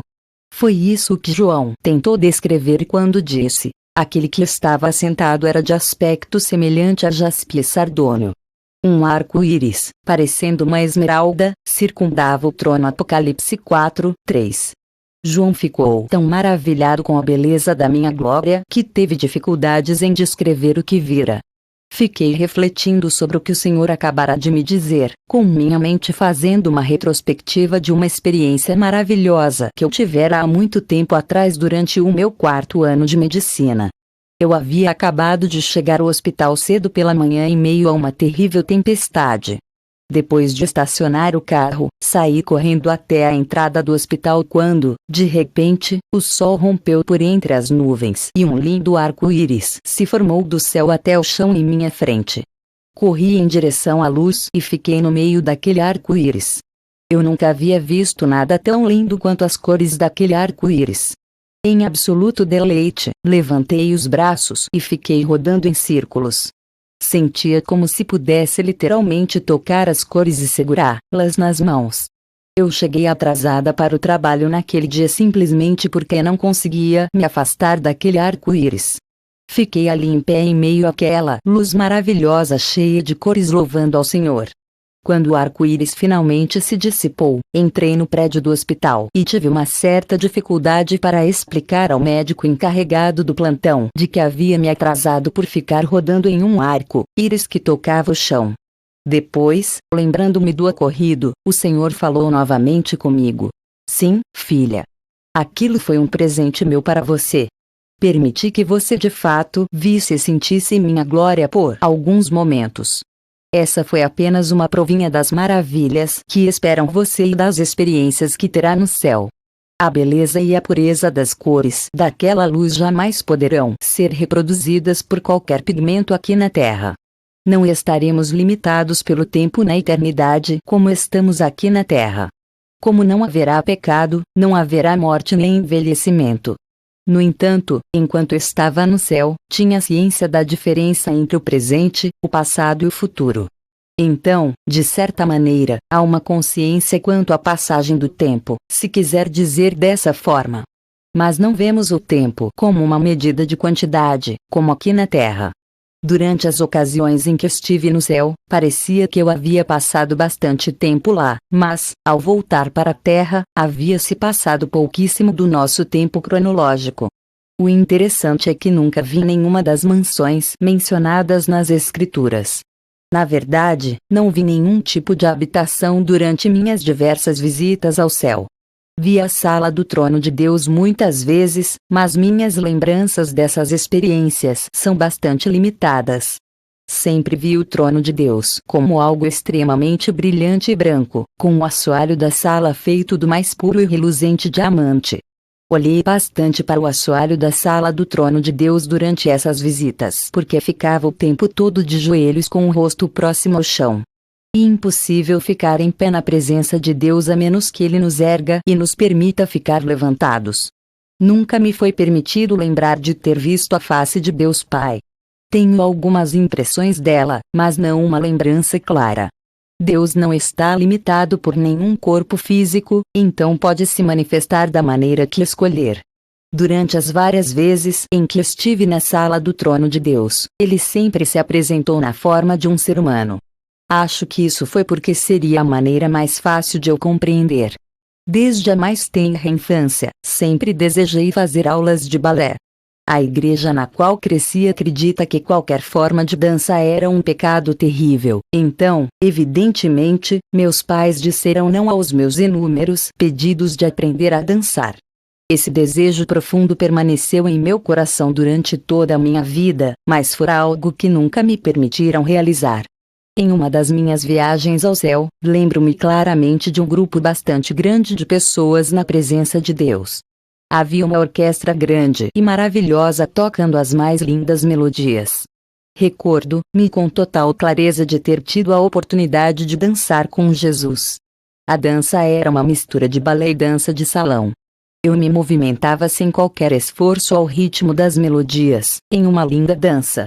Eu